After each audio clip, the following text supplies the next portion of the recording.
Hello, and welcome to another week of Abuse Cartoons live stream. Whoa, there we go.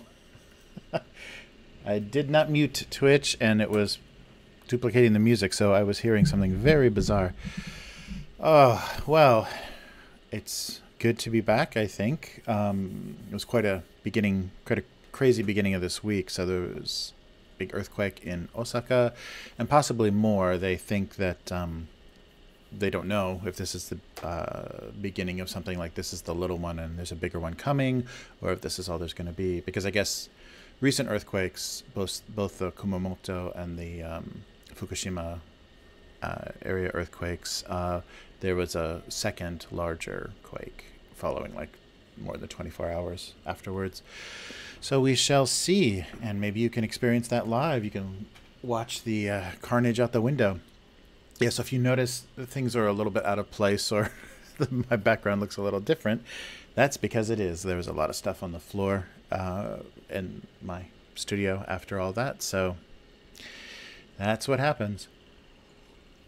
But fortunately, nothing nothing too terrible. No major losses or anything. Just some things got flipped over.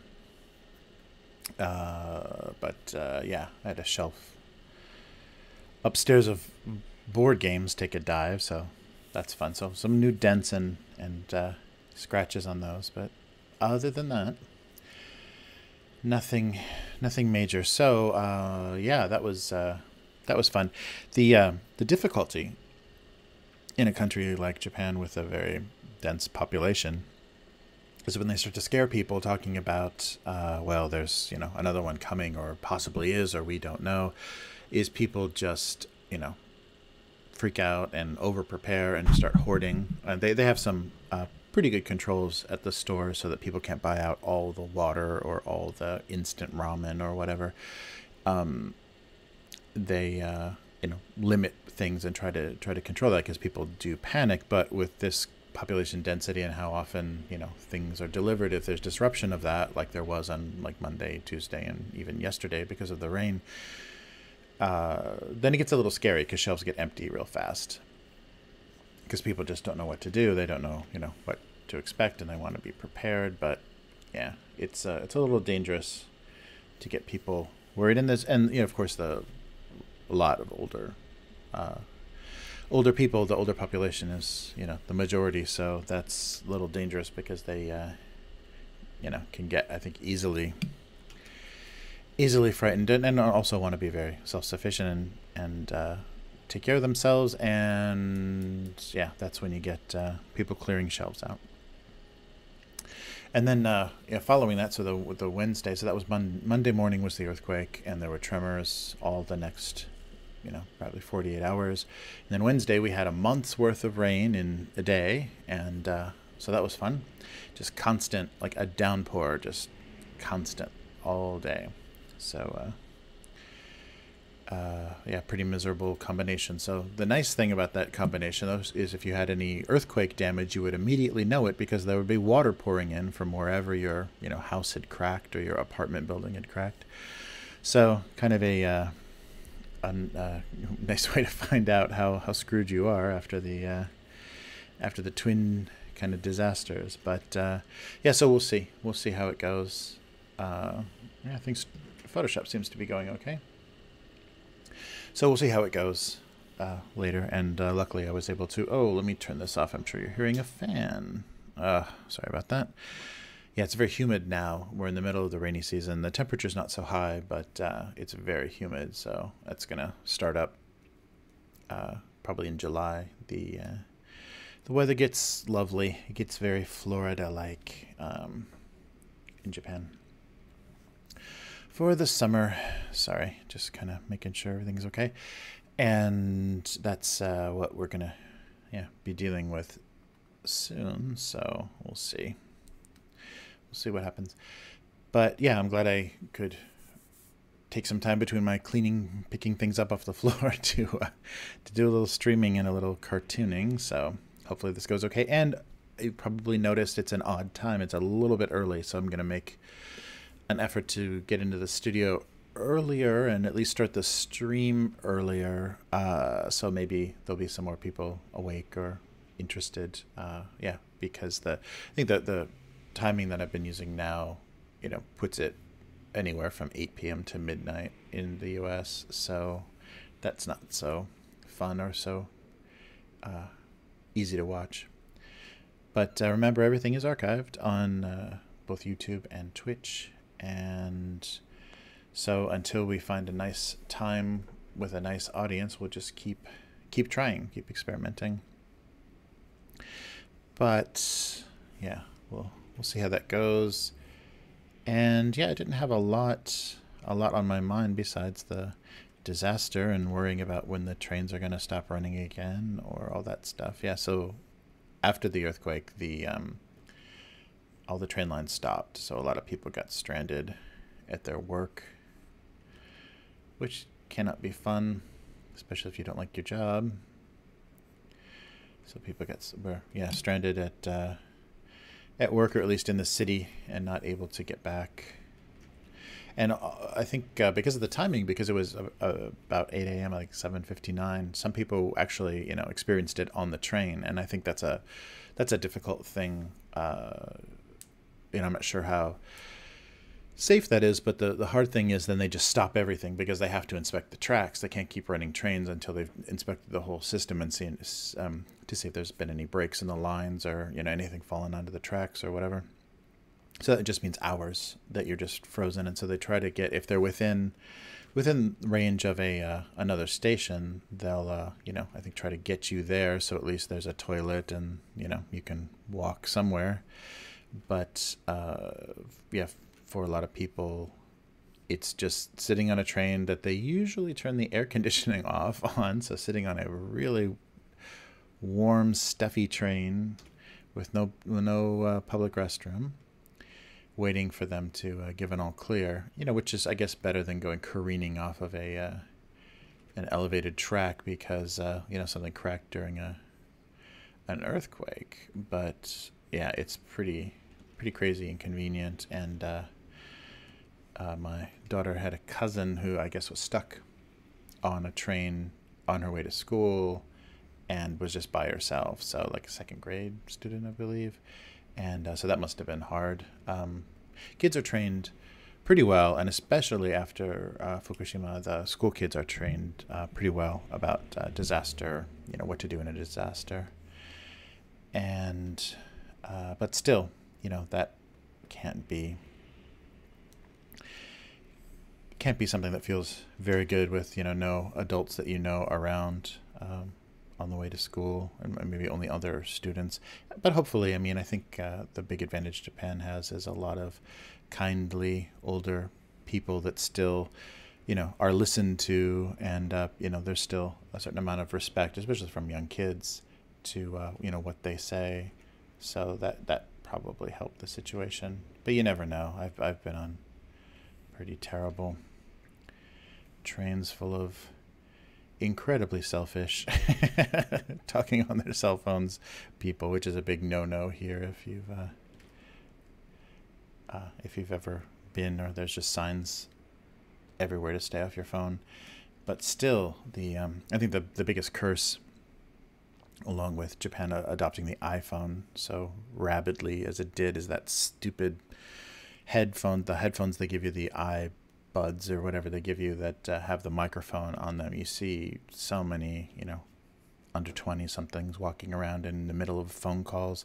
So instead of that big Bluetooth thing sticking out of their ear, they're just wearing headphones. So maybe you assume they're just could only be listening to music, but instead they are actually in the middle of a phone call, and that's fun.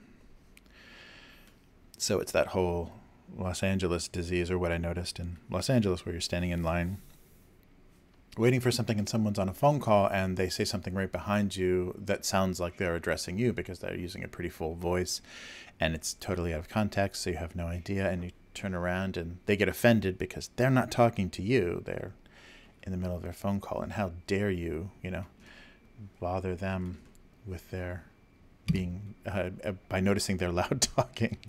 That's always the worst. And so now that disease is starting to come here.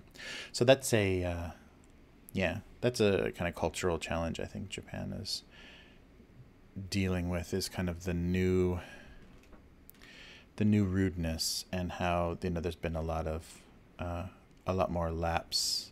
And it's funny to see this, because I don't know how much of this is just my getting older, but it's funny to see this in another culture and to say, oh, the kids are just getting ruder, or this is they don't care about the rules, or, if part of that is just my aging, but also seeing it in a different culture where people do usually follow the rules pretty well. And it's kind of, that's just part of what you do.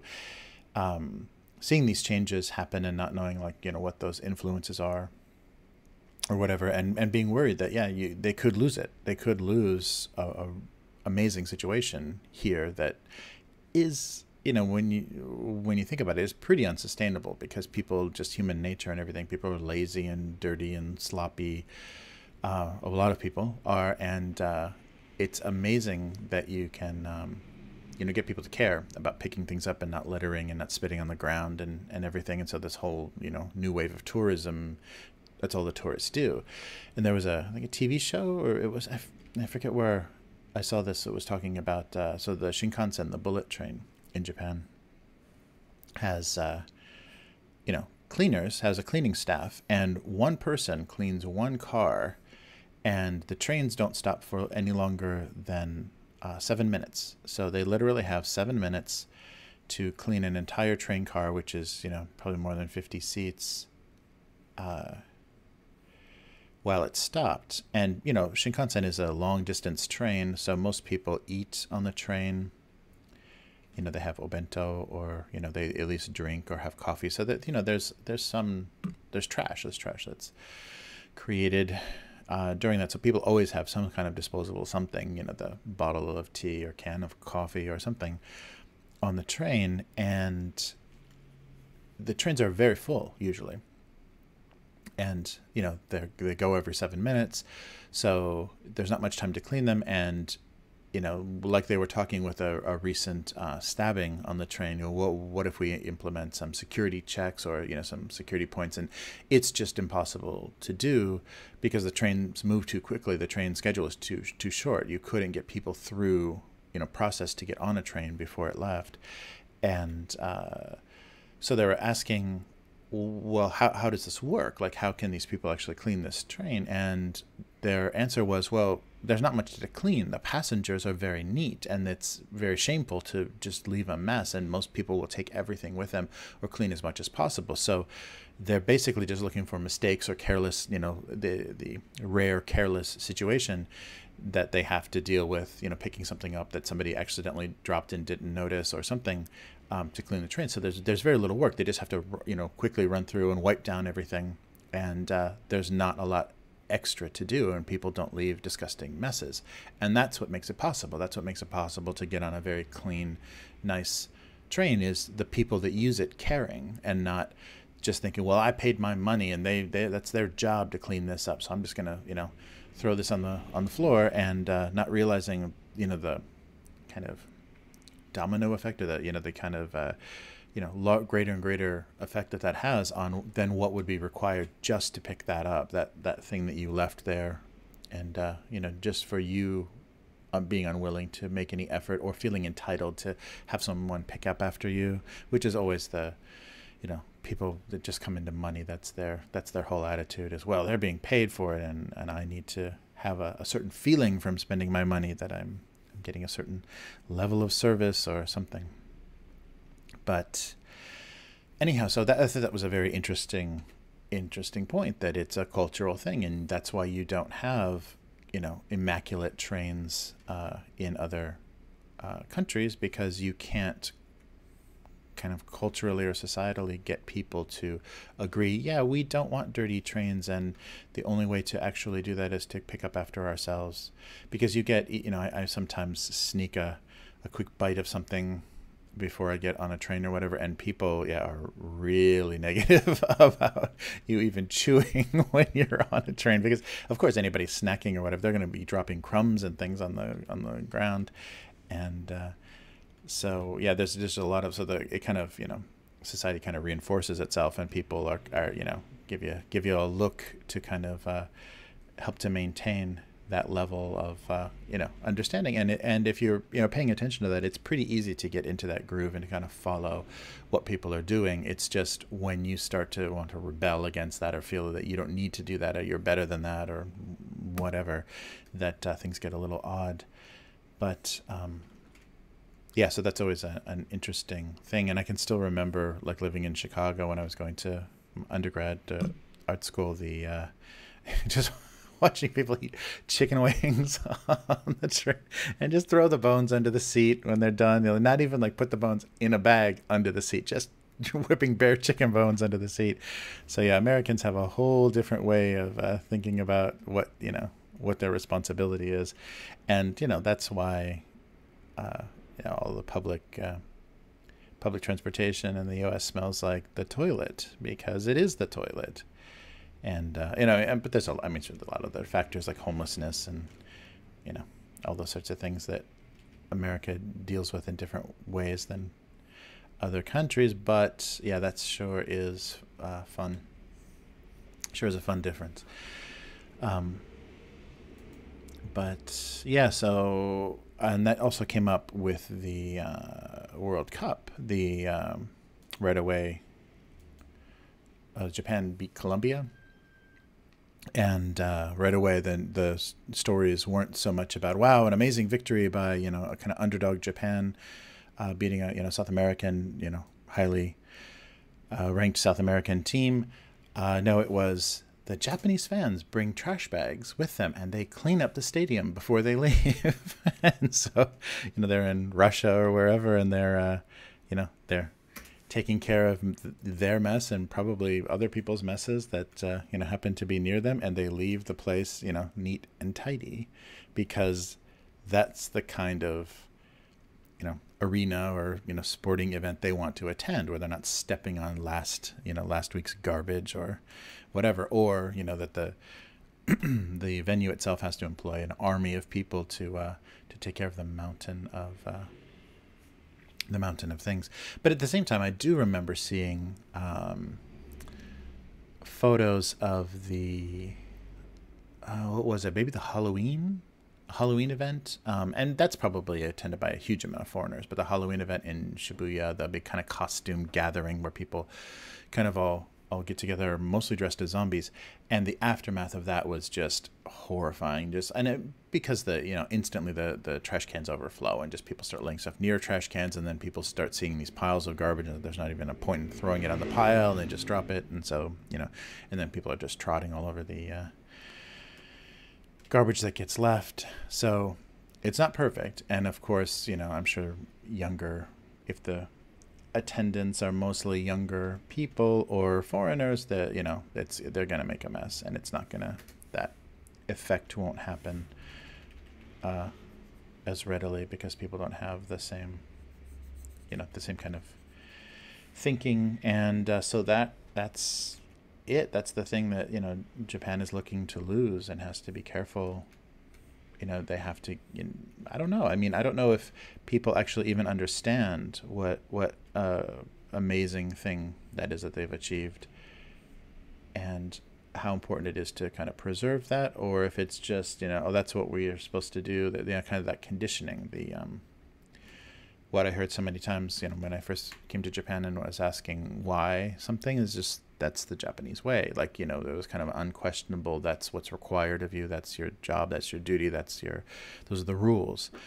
And so I don't know if people, they kind of blindly follow these things and maybe don't actually respect what they've achieved, or the kind of comfortable, nice, safe, clean state of things, and it's just like, yeah, that's what we're supposed to do, but we don't do that anymore. It's interesting because a lot of cultural things, I think, are threatened in Japan, because like the masters and the people that have continued those traditions are dying off now, and there aren't apprentices or anybody to follow, because maybe it's not a sexy or high-paying job, or there's nothing about it that's attracting a younger generation. So the same could also happen with that whole atmosphere of people wanting things to be nice and clean, and know that it's their responsibility as much as whoever's paid to preserve things, or or maintain things. But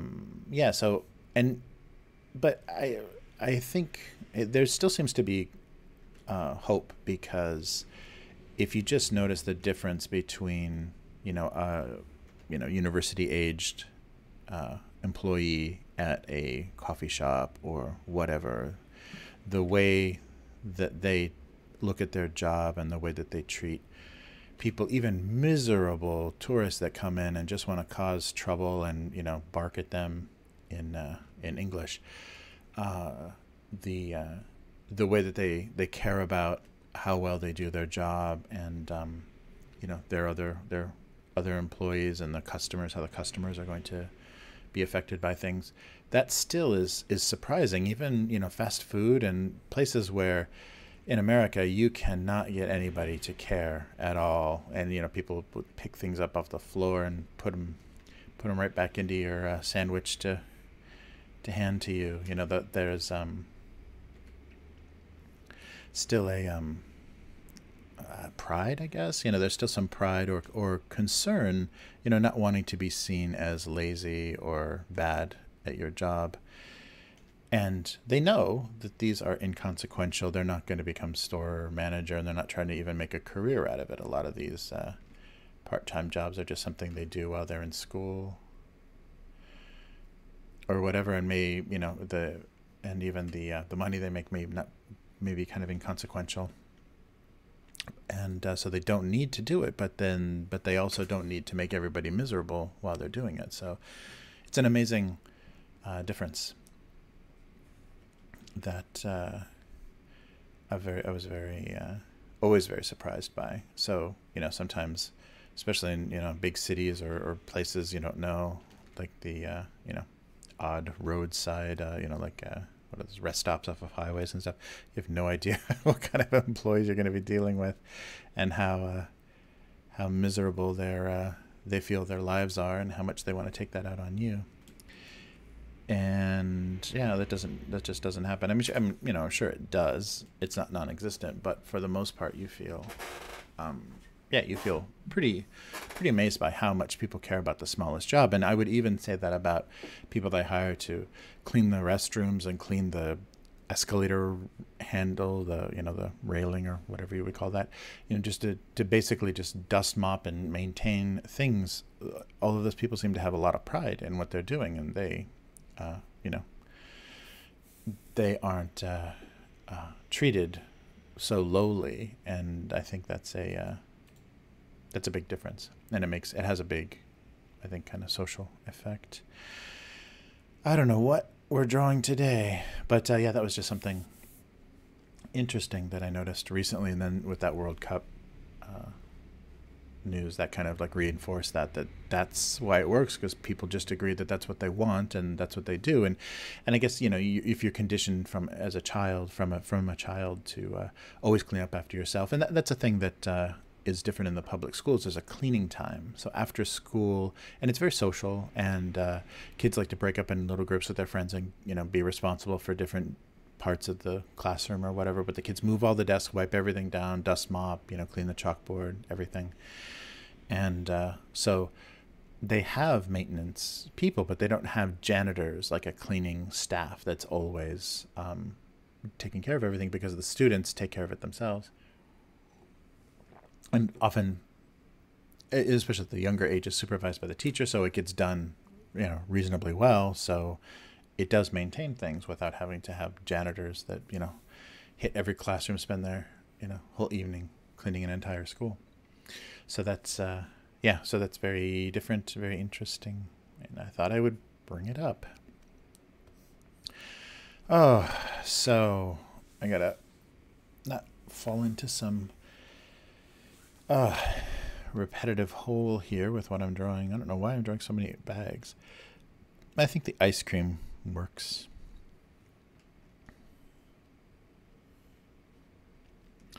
Oh, yeah. Yeah, I remember seeing some life hack. I love those little stupid things that come up in your news feeds or whatever. The life hack about how to make a perfect ice cream sandwich. You take 2 cookies and then a pint of Ben & Jerry's and then a, I don't know, bandsaw or something, and you just cut a slice of ice cream from the middle of the container that fits perfectly on the cookies. And that's how you make a perfect ice cream sandwich. And then what do you do with the rest of the container that you just smashed open? Yeah, I don't know. That was pretty funny. Very American in its funny wastefulness. Yeah, of course you could create a wonderful ice cream sandwich with a perfect disc of ice cream sized exactly to the edge of the cookies that you were using. And then you have a cut up pint of ice cream container and ice cream that you can no longer store. And what are you going to do with that? Make this a little more narrow so Looks like it came out from the inside. There we go.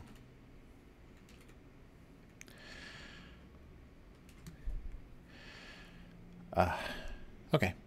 So something like that with pints of ice cream.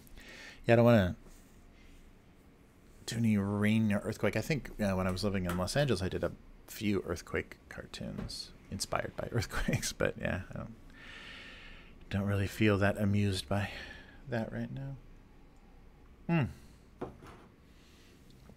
All right. So, wow. Yeah, the saving is going really slow. I think I'm getting a hard drive full. But here we are. Wow, slow save. Okay. Yeah, so maybe I'll pull this one up for a minute and pull some of these off.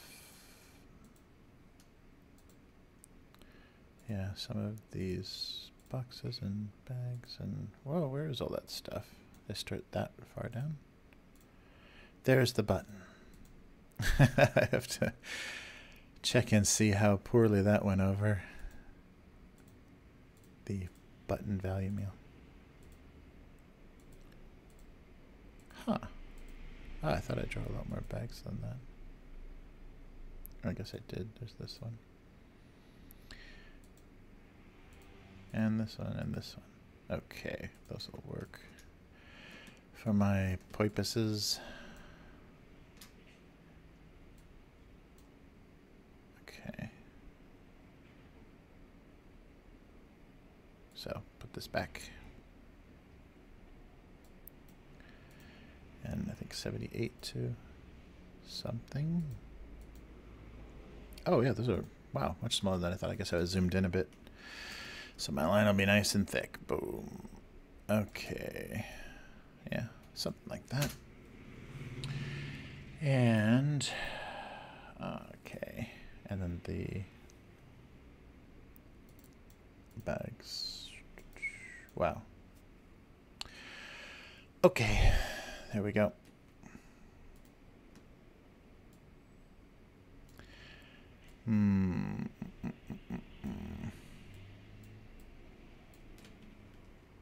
All right.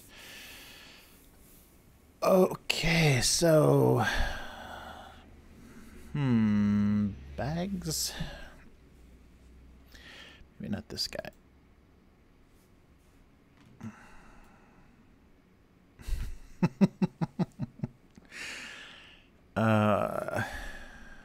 Okay.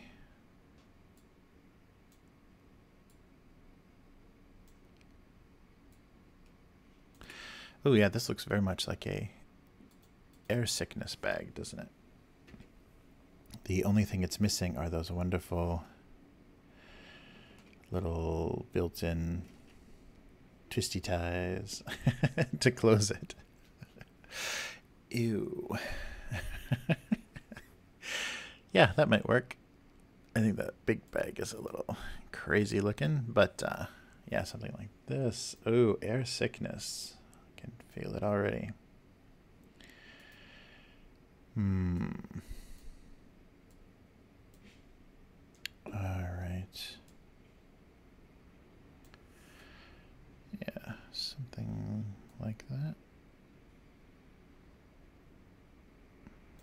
All right.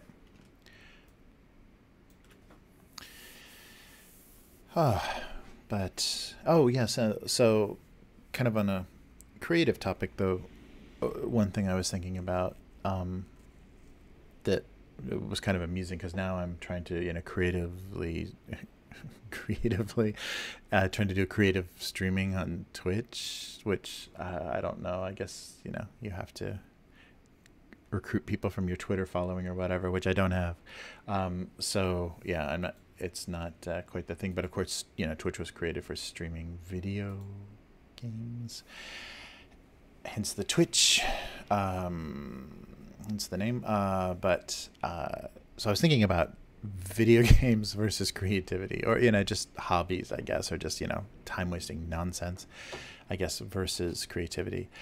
And I remember very much after my first year away at art school, coming back for Christmas or Thanksgiving or something, and really, really, really wanting to buy should I date myself with this? A TurboGrafx 16, right? So I remember going to like Toys R Us, I don't know what it was, some big box store to buy this thing, and realizing, well, I'm living on my own, this is a lot of money. I mean, this is rent and this is food, and wow, what am I doing? Should I save this money and be spending it on canvas? Because that was the big shocking thing, and I think a lot of the instructors really like to press upon kind of press that idea upon students right away, is art is expensive, and they make you go out. My first painting class, they made you go out and buy a very large canvas. So we painted our first painting was very large format, so very, very expensive. So right away you're blowing, more than $100 on just your first week in the class, and that was really scary. Because I had no idea, I knew, books and things I'd have to deal with, but the art supplies, it was very unpredictable, the budget for that, or what courses we're going to require. In that first year class, like right away saying, okay, now, we're going to stretch canvas, and so go out and buy this. And, it was crazy. And the first thing that we did, which I think the School of the Art Institute was kind of famous for, was copy. So we were just picking a painting we liked that was in the collection that we could actually go put our nose in and, see kind of how it was done and copy it, but, not without sitting in front of it. But I did later see that they did create a copying, I don't know what they officially called it, but a department of copying, where they would allow the students into the galleries with easels and canvas and paints and paint thinner, paint remover, and allow them to actually, treat the painting on the wall of the museum as their model and copy from there. And so actually you'd be able to put your nose up in it and see the strokes, the paint, and actually be able to see the color that was used, and be matching it that way. So that became a thing that happened. But the first painting teacher I had did that, so it was very expensive. And so now I'm spending, I can't even remember probably like $200-$300 at the time, which in the early 90s was, for a broke college kid, that's a huge amount of money. And then plus, some game to play on it. And those are probably all, because I think they've maintained that $50-$60 price forever. So it was a lot of money, and I had immediate buyer's remorse. And I can't remember if this hit me before I spent the money or after I spent the money, but I was really angry at myself.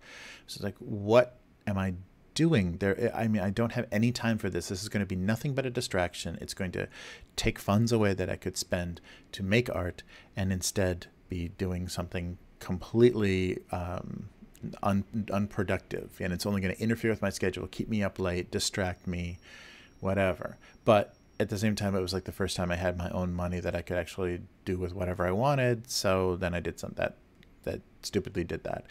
And but I remember being so angry about that. So from very early on, as I was trying to be an artist, art versus video games was a huge thing. And I've met some people that love games and have huge self-control, almost like former alcoholics or addicts.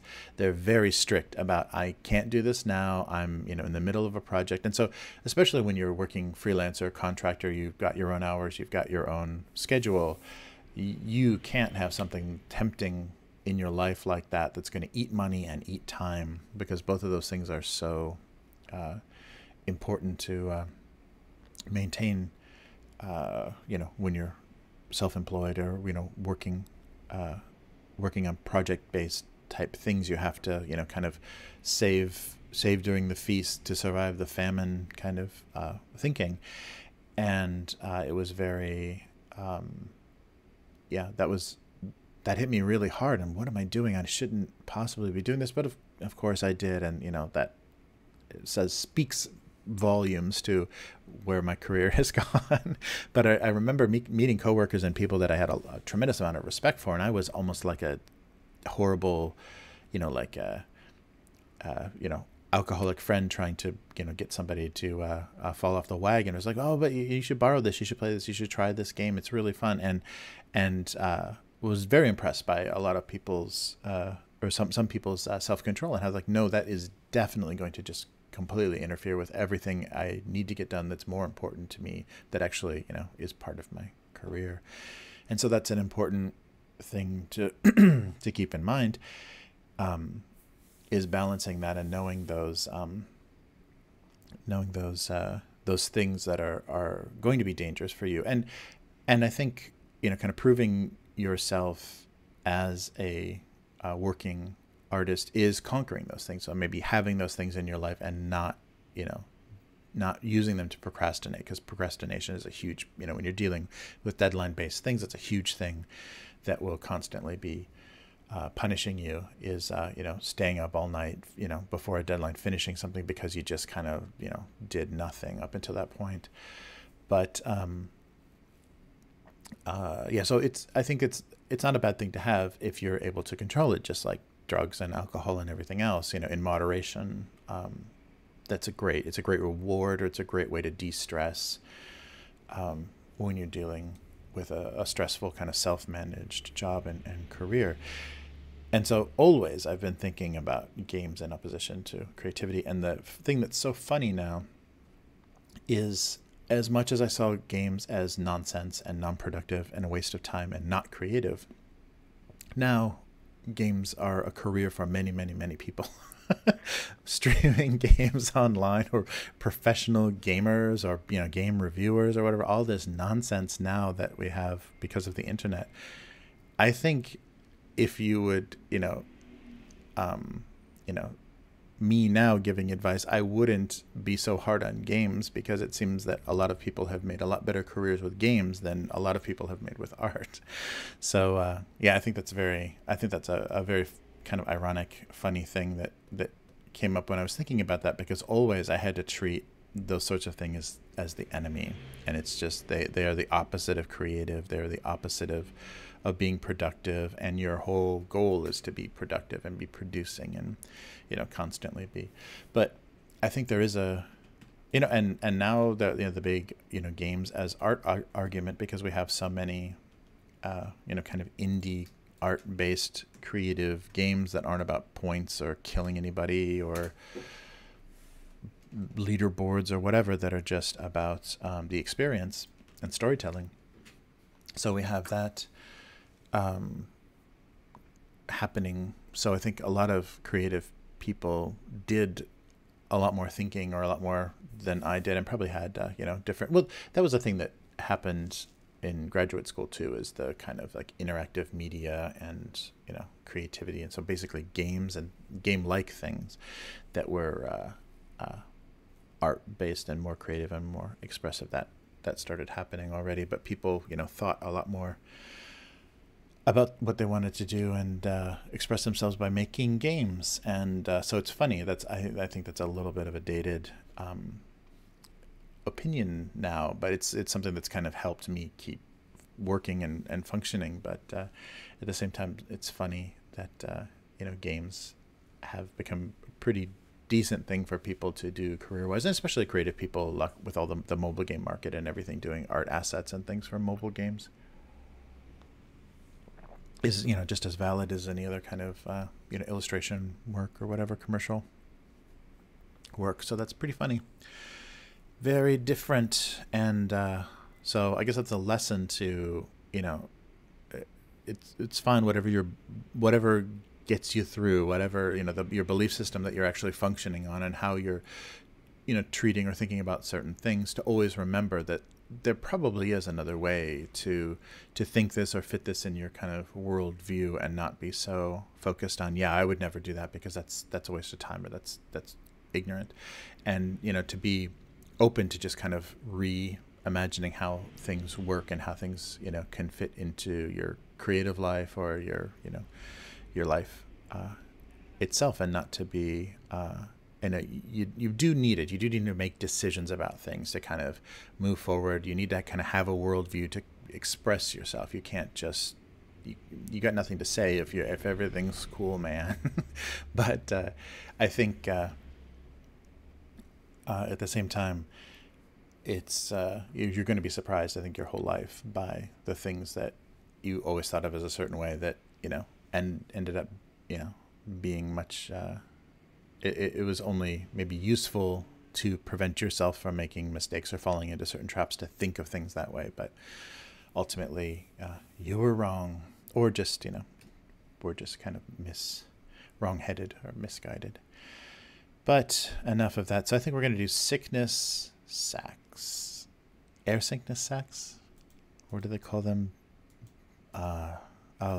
There's the very formal, the air, what are they called? The discomfort bags? I can't remember. But there's a funny, air sickness sacks is their bags is what I remember. But there's a funny thing that I think started, that sounds a little cleaner, that they started to use more recently. That I can't remember now. I think air discomfort. The discomfort receptacles. I can't remember, but something that's very funny because with a bad or very limited understanding of the English language, I think it would be ridiculous to try to figure out what they're referring to by the very what's that called? The very protected, the very I'm sorry, my vocabulary is worse and worse. To kind of just talking around something so that you're so indirect, or you're so indirect that it's difficult to even know what you're referring to. Vague, indirect. I can't think. There's a really good word for that that's not coming to me right now. Okay, so we're gonna do 3s and 3s, I guess. Yeah, for symmetry. Maybe if we're gonna do 3s. Whoa, everything is selected. Let's swap these guys. So we're kind of addressing the issue of this guy.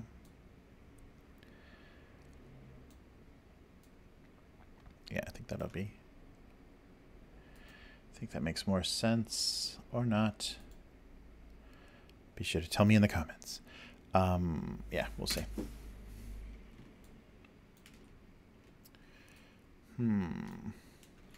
Yeah, everything's looking a little wonky here. It's just not drawn to how I...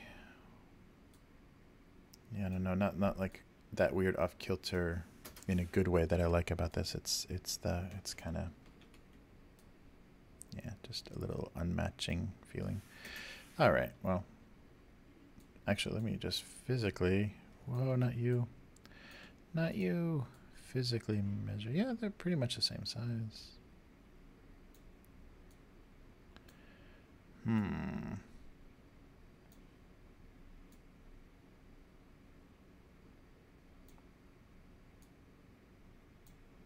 Okay, well, I think it might have been better before, but I think visually this needs to read better this way. Okay, so let's try some coloring, and hopefully I still have something to talk about.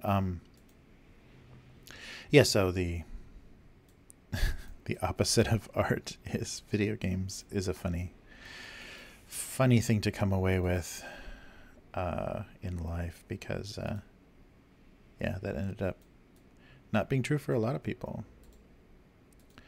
But still. Yeah, I think whoa, let's fill this.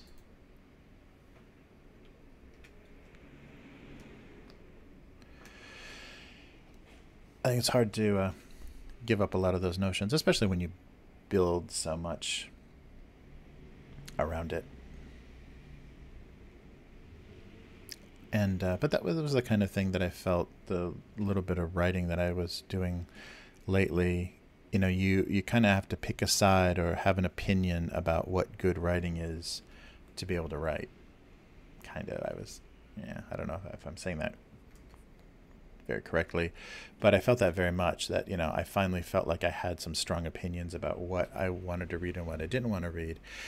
And previous to that, maybe not so strongly, and I was still kind of open to, oh, I guess that's good, or I think that's good. But I've, in the past, maybe 10 years, have read a much bigger diversity of things, of styles of writing, and really was surprised. I mean, I think because I came really late to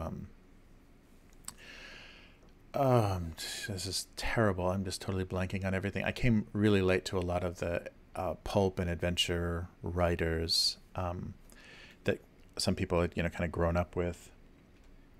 And so that was kind of part of their childhood and their thinking from very early on. But Conan and Solomon Kane and even Lovecraft and the Cthulhu stuff I came to very late. You'd always heard about him as kind of this pop culture staple, but hadn't ever read, any of the original. Put this on another layer just in case. Hadn't really read any of the original writing, and just a lot of stuff obviously influenced by it, or that pastiche stuff that got released. The Conan stuff where there were other writers kind of doing the thing and some of it kind of badly, or and it just giving it a weird tone. And then going and reading the original, I'm totally blanking on the author's name, but reading the original works and how amazingly raw and very just very visceral that writing was, really made me appreciate that a lot more, and feel bad that I had kind of missed out on that the first time around. Maybe we'll go with like Pink or something the first time around. And that was so that sort of thing, I think it's really good to get familiar with, because I think I read just a lot more literature, or kind of more creative writing, or a lot of short stories and things, and a lot of science fiction. But there were kind of staples of certain things, and played some tabletop role playing and things that you think would have eventually led me to. I mean, basically all I had read up to that point was Tolkien and the Shannara series, the Terry Brooks Shannara stuff, and so it didn't have, wasn't widely read in the in any of the pulp or things that were such a huge influence to fantasy, but enjoyed fantasy nonetheless. But going back and reading some of the more raw, and maybe I just got to it at just the right time too. I just the tone and everything was just surprising and real satisfying. And I think that's probably the age that I found it was probably a lot of the audience for that was actually skewing a little bit older. I don't know, but but I thought that was very interesting. And you do have to make decisions and kind of say, this is the kind of writer I want to be, or this is, at least say this is what I want to read, so that informs the decisions that you make when you're writing. Always there's a lot of intimidation built into to writing, and the decision making, and criticism of writing style or whatever. And I guess you just have to get to the point where you just want to do it enough, or you want to tell a certain story enough, that you just kind of push past that and not let it and not let it sorry, I want to be here. Not let it stop you so much, because I think I'm definitely not one of those people that thinks, oh, everybody can draw, or everybody can be creative, and blah blah blah. It's all good kind of thing, because I think a lot of people are just built for it, and a lot of people are either always going to be too self-conscious or too arrogant, or I don't know. There's just certain types of people that I think are not supposed to be creative, because the things that come out of them are just hard to. Well, I mean, I guess some people would say that about me, but are just hard to relate to, or just not all that interesting. And you kind of wonder, what is their motivation for doing this? Because it's just really, the work itself is just very incomprehensible. I don't know, but there's some shadows. But I think so. Yeah. So I'm not one of those people. And my point was, but I do think that it's important when you're trying to be creative, is deciding what kind of artist you are, what kind of writer you are, what kind of musician you are, and always be questioning that. I think is not a bad thing. But at the same time, you've got to make certain decisions, or you're just not going to be able to produce anything. And yeah, it's an argument I think I'm going to be having very soon. Is and this is just maybe my approach. So maybe this isn't kind of a universal thing, but I've always felt that when you have an idea, and you've decided like kind of the medium of that, what it's going to be, you need to kind of establish the rules. And in like narrative or storytelling, there's the rules of the world, but you kind of have to make some rules for yourself, so that within that structure, within those, that confinement, that's where you're creative, and it's just not all over the place. And so, like for example, basically with this cartoon, I was considering, okay, if I want to do this, I have to decide what is the role of people in this. So they are interacting with these objects, and these objects are alive. They've got little eyes, so they have emotions and reactions, and they're thinking and feeling, and what is the relationship to that? And so I wanted, kind of following the idea of, and I can't remember if I've written this down somewhere or already said this before, but like a worker's tools, like a man that's worked with a hammer his whole life, or a man that's worn these work boots his whole life, like he is in there somewhere. Like part of him has, his interaction with those things has given those inanimate objects part of kind of his humanity, or his, I don't want to sound too goofy, but yeah, his, part of him is in there. And so what if the very simplest interactions with disposable, very non-intimate things, very, domestic objects in your house, just your interaction with them imbued them with, the kind of despair or anxiety or happiness or grief that you have in your life. And so the cartoons are always kind of aftermath, or kind of a drama that they're playing out based on what they've kind of absorbed around them. Like so there's no hands, and there's just if people had actually been touching these things, you only see kind of the aftermath, or you see maybe the objects, kind of questioning what exactly very kind of existentially questioning what their role is in life, and they just are seeing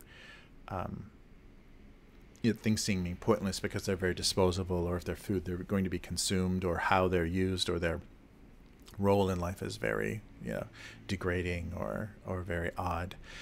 And so kind of making those rules. And I don't, like, so I'm not going to write anything. I'm not going to write any questions, because these objects, these characters have these questions inside them, but none of the jokes are going to be their questions. It's going to be just their situation, or kind of, you know, the dilemma they're in, or just, you know, questioning the type of object and what it's doing in this certain role.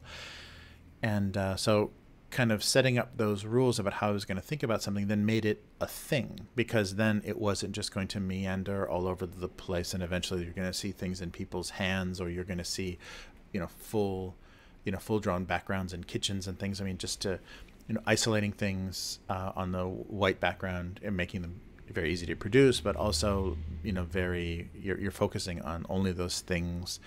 And, you know, also I think a lot of the inspiration was a lot of early cartoons were thinking about inside a refrigerator. So, you know, kind of the Toy Story-y kind of thing, which is, I think, happened in a lot of other, you know, children's things, but things being alive when there's no presence of humans, and kind of playing out these roles or whatever. So the light on in the fridge, so they're in these white backgrounds because the light of the refrigerator, so the door is closed, you think the light's off, but it's on, and that gives them that, you know, totally blown out, very bright, and also the, you know, the kind of directional light, so they always have a kind of drop shadow, like the sun is going down, so that, you know, the light bulb in the corner of the refrigerator is casting that shadow. So I kind of stuck with that as a look, because it felt there's a lot of despair and sadness and kind of isolation in that look, and that just was funny. That just, you know, made me laugh. That kind of built something already into the idea. So you have to have those structures or those rules for yourself that you're working on, and that's what makes things creative. Because if you just do anything, if you're exactly copying something else, you know, from somebody, it's not going to work, and I mean, you can make it work, but it's not sustainable. And that was my biggest thought with this idea for a cartoon is, and you know, you have to test that. You have to just work at it to find that out. But is this sustainable? Is this something that I can do for 16 years? And yeah, so that's I think that's important. Those are important kind of things to think about, and not think about, wow, you know, because creativity is, it's completely open, and you're completely, you know, out there and able to do whatever you want. So giving yourself limitations, giving yourself structures or things, you know, and I think artists challenge themselves by changing mediums and using, you know, limiting color, or changing, you know, to, you know, only black and white, or doing something in ink or whatever that's going to change what they would normally do. That's why they do it, because you get creative with those limitations. You know, you hit your hand with a hammer and you're going to draw very differently, and that change, that what, you know, that you're forcing yourself to adapt to certain limitations, makes your brain work and makes the creative thing happen. Yeah, so that's just my kind of attitude or approach to that. And I think that's a lot of people that, you know, want to be creative or think they're creative. That's a big thing that a lot of people don't get in this whole thing, is that you're part of the creativity is making your limitations and making your structures and working within a certain idea, so that people can connect to it. Like, people can find a place, and of course there's art that doesn't function, you know, especially capital A art functions way outside of a lot of that. But I think if your goal is to communicate with people, you have to give them a understandable, kind of familiar structure that you're going to work within, because, you know, we all have a lot of cultural shorthands and things that allow us to you know, have a kind of quick understanding or quick connection to things, and, you know, just take advantage of some of those things, and kind of use your instinct to decide how, you know, things should look or how things should feel, and you know, get that idea or message across. There is ice cream. Oh, that's right. I'm doing some bags. Oh boy. Okay. I don't have any great ideas about how to color these. Yeah, but I think that's always a good thing to keep in mind, is that you need to create understandable structures and frameworks and thinking. And of course, yeah, you don't have to, but you're deliberately, you know, being difficult or making it making something inaccessible, that if your point is, you know, communication and identification, and then you failed, that you've already lost. You've already not done it the right way. Oh, maybe green. Yeah, ugh. An ugly green. Okay, something like that. But yeah, so I mean, and that's just my thinking and my approach. But hey, let's wreck everything. But I think that's really true. And I think if you look at, you know, things you're attracted to or things that you've liked creatively by other people, I think you'll see that sort of pattern. That I need to do like, oh yeah, like a little logo. Well, I'll do it after this. But I think you'll see that you'll see that you will see that people, you know, creatively, that it's important to figure out who you are and then make frameworks that you work within, that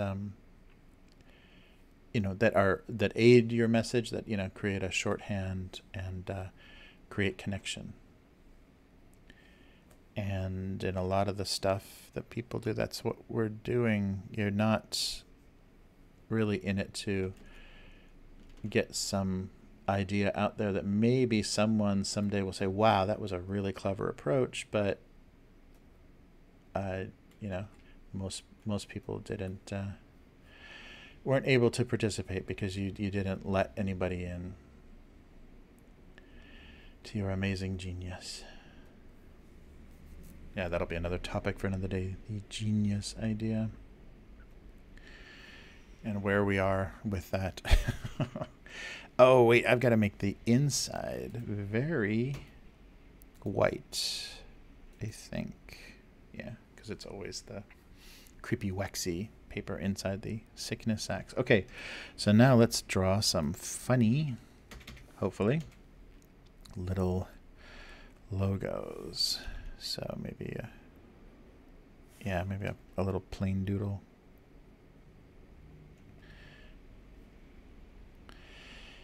Looks like a shark. And one of those little... I'm never going to be able to do this. How many times am I going to just do a piece at a time here?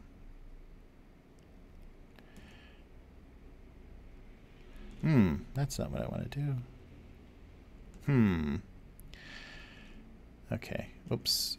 Only this one. Whoa, whoa, whoa, whoa, whoa. Only this one. Yeah, maybe just that will be fine.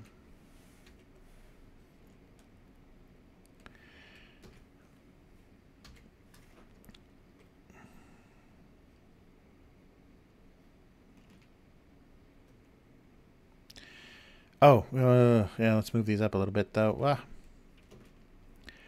move these up a little bit because everything has eyes. So I do that very often. I'll put details, low details that work with the object, but then if we're going to put faces on things, it's going to really goof things up.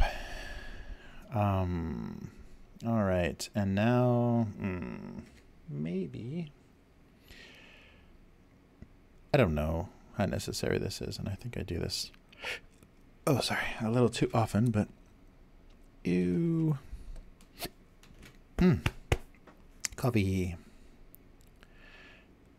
A little suggestion of horribleness, horrific, horrifying things. Okay, what's going on here? All layers, tolerance. It's really that high? Okay. Yeah, it isn't. And then just kind of be subtle about that. And okay, yes.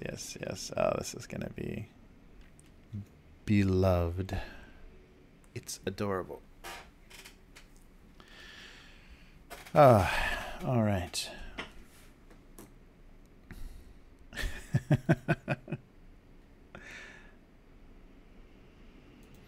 Yeah, I'm going to do a quick Google on that and see if there's that airline terminology that happens.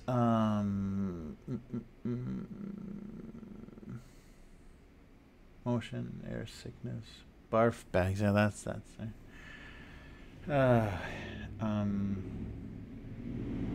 collectible air sickness bags. Now there you go. So, oh wow, oh I can't. Okay, well I guess I just came up with the joke because there are literally collectible air sickness bags on eBay. Holy moly. Yeah, so I guess, certain airlines, especially like, Pan Am and airlines that no longer exist, I guess if you save those bags. Oh, yuck. Okay, well, there's the joke. Thank you, Google. Yeah, I was going to do something crude and horrible, and Google said, wait, there is a more ridiculous thing that happens with these bags that you need to know about. Wow. So, wow, that's insane. Collectible air sickness bags. Because why not? Yeah, but I guess any, people can connect to anything for any reason, so that would be why.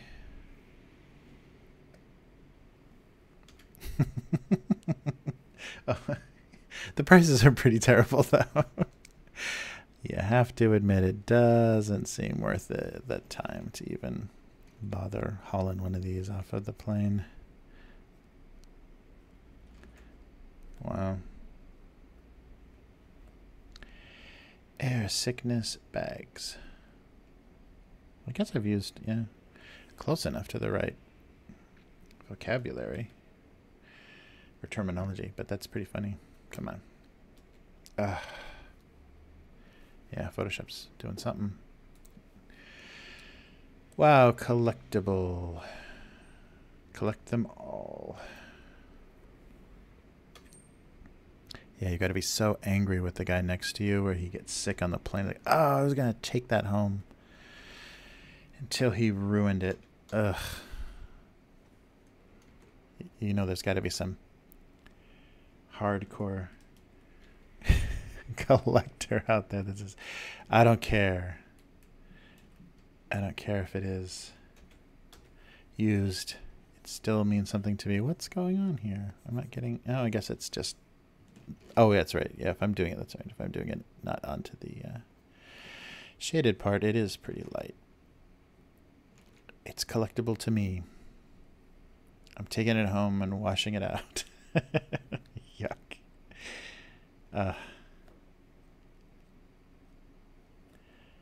Yeah, that's funny. Collectible. Anything has got to be collectible by that definition. Because, yikes. That's crazy. All right. Then I think I'm just going to do, just white on some of these parts because the bags are usually kind of a... Okay, come on. Flat paper color. Yeah, I guess I'm not so... But giving them a little, especially the creases and things, a little bit of shine will help in maybe here. Yuck. Make it look a little wetter than it is.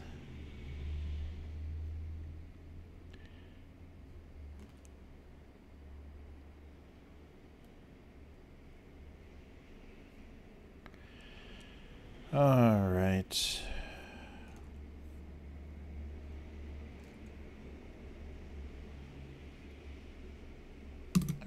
There we go.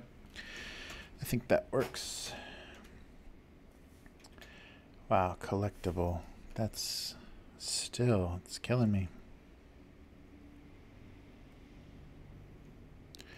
There has to be some well-traveled salesman that's been on a lot of airplanes with an impressive collection of air sickness sacks.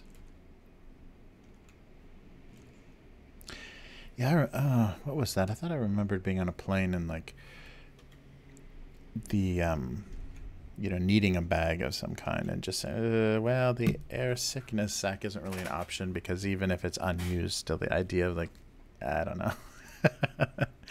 Because you don't take them out of a package. They're just like folded bags that are stuck in there. So they could have been opened and done something and, you know, put back. Somebody could have had a false alarm. I don't know. But it's just never one of those things you feel very confident in using for any other purposes. But I may be wrong. Let me know in the comments if you've packed a lunch in an air sickness sack. Or a barf bag, as they say. I don't know if anybody says that.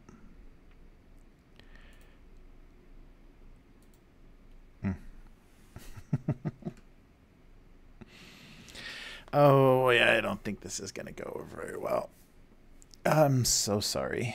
Apologies in advance for my barf bag humor.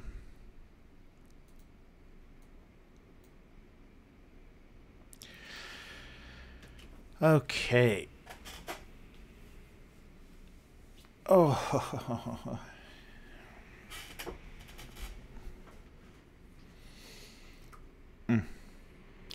All right, so now we're going to do some writing. So we've got our ice cream and our sickness sacks. Sickness is disposal bag, sick bag. Air sickness disposal bag, Swiss made. Some of these bags are just white paper bags without even any logo or indication of where they came from. Disposal bag. Travel sickness. Travel sickness bag. Sick bag. Oh, goodness. Air sickness bag. Some just say waste on them. Sick bag. Air sickness bag. Korean Air. Yes.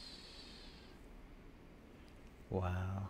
Sick bags. Yeah, sick bag is a popular barf bag. Thai Air barf bag. Spicy. All right. Yeah, there we go. Yeah, air sickness bag. I guess, you know, it has to be in pretty... Ooh, there's one that shows an old woman using it, so I guess you know exactly what to do. Yeah, some of them have instructions and some of them are just bags, and maybe they're intended to be, you know, you eat an apple and throw away an apple core or something, you know, and you don't plan on being sick. I guess you can use that as a disposal bag or trash bag, so maybe they've evolved away from the whole negative barf bag stereotype into just the, you know, waste disposal. Oy. All right. But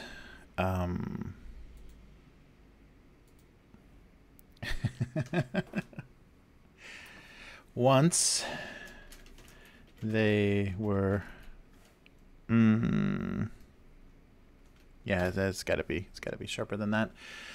After the feeling of disgust, after disgust came fear of their loss of collectability.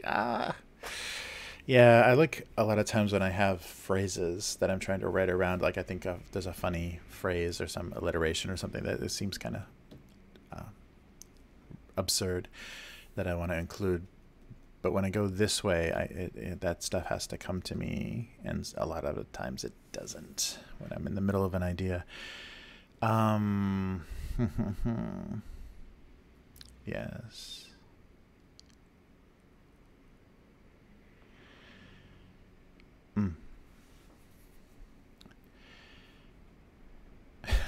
I don't know. Collectability? Is that a... word?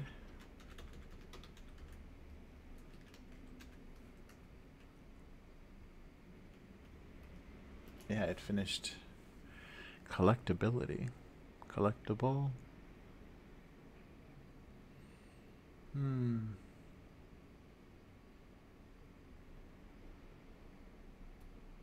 Yeah, I don't think collectability is a word. Or less commonly collectability.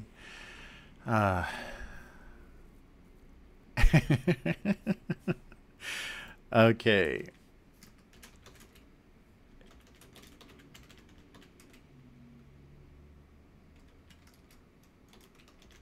Collectible. Useful and collectible. I think I want to do useful first. Being useful and collectible.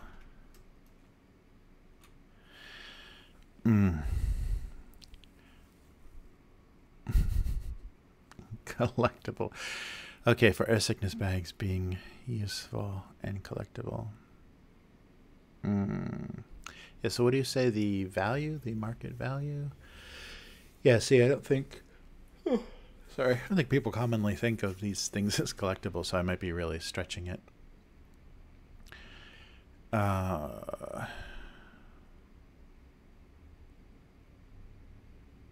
Oh, so yeah, so maybe just used and collectible. Yeah. For air sickness bags, it wasn't possible to be used and collectible. Collectible, even though they usually are collected after you've used them. Oh wait, I'm gonna get rid of that. For air sickness bags, it wasn't possible to be used and collectible.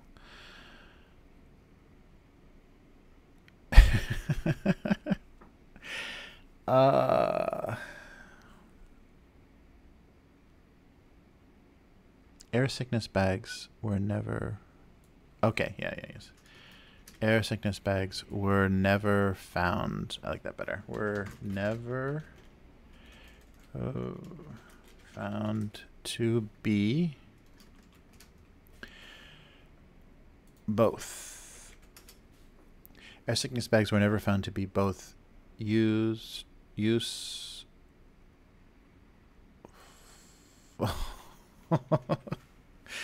and I don't think I need the emphasis on the and now, though.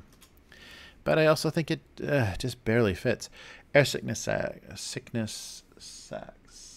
air discomfort bags, air sickness, air sick bags.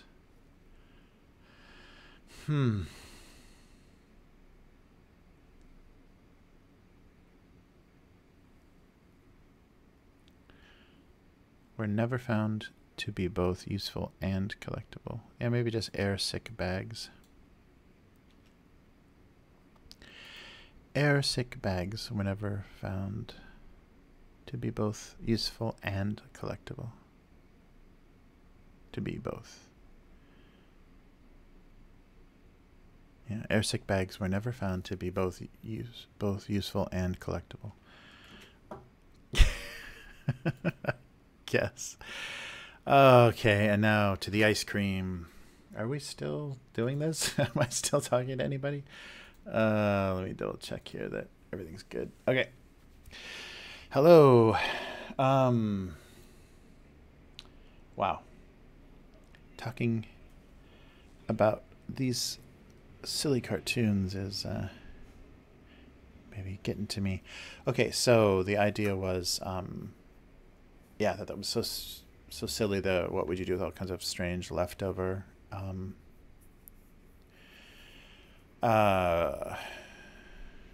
Let's see, his newfound. So independence. Yeah. Huh.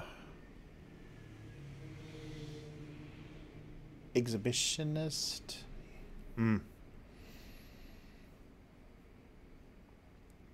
How long would this last?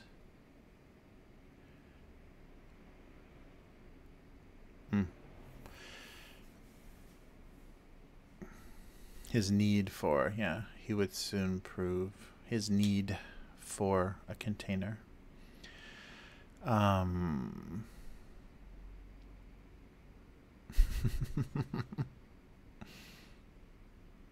Yeah, so it would,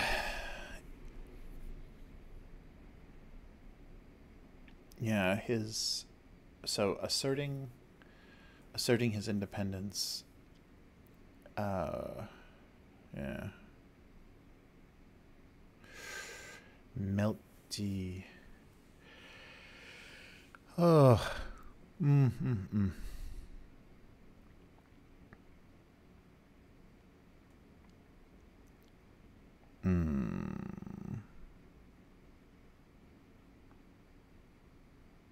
There was no point he didn't understand. There was no point in explaining to, there was no point to explaining. There was no point in, there was no point explaining why he needed a container.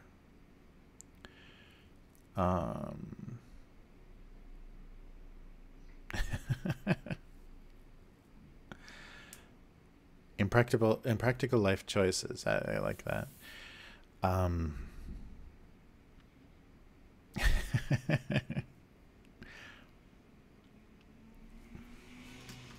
Time would. Oh, where am I? Oh, what's going on here? I'm doing something somewhere wrong. Okay, time would eventually teach him about life choices. What did I just say? Can I roll back the tape? Impractical.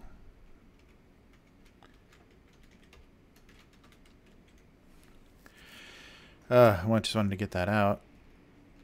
Teach him. So I gotta correct all of my typos. Time would eventually teach him about impractical life choices.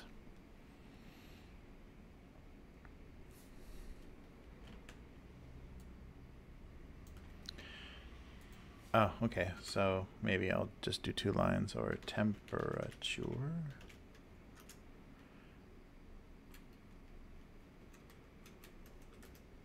Whoa. Time or temperature would eventually teach him about impractical life choices.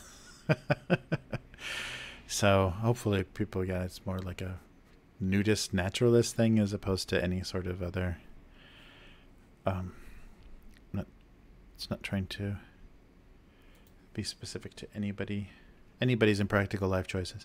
Time or temperature would, oh, maybe that should have a little pause. Time or temperature would eventually teach him about impractical life choices.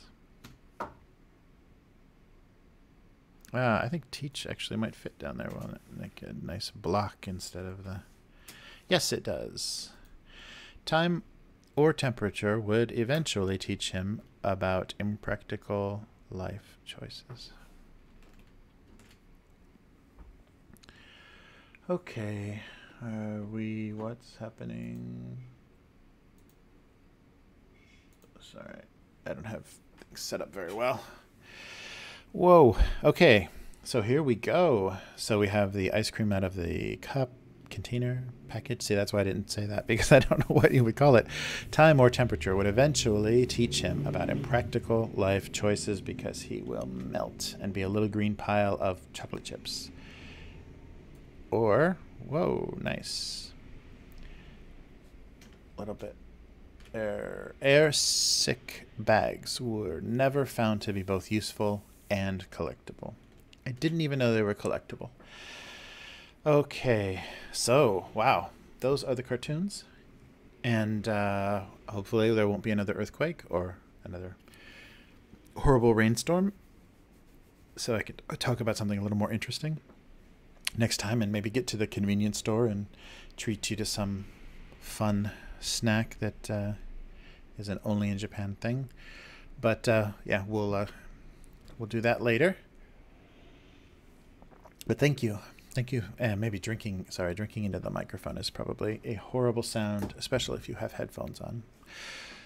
But thank you very much for joining me this week. And, well, almost 90 minutes. I appreciate your viewership. And if you'd like to follow me, please, on Twitter at abusecartoons, or abusecartoons.com is the website. And I'm on Instagram, but that's me. I'll put that link up somewhere. But yes, and then to support this cartoon and get access to some original art, some signed books, something fun to enjoy if you enjoy this cartoon, please consider supporting me on Patreon. The patreon.com/abusecartoons is the address. And I will be here every week, sometime during the week. And it looks like earlier is a little bit better. There's a little bit more going on, or at least a little more people can watch live, I think, with the timing. So, yeah, it's good to be back doing this, and I will see you again next week. So thank you for watching, and goodbye.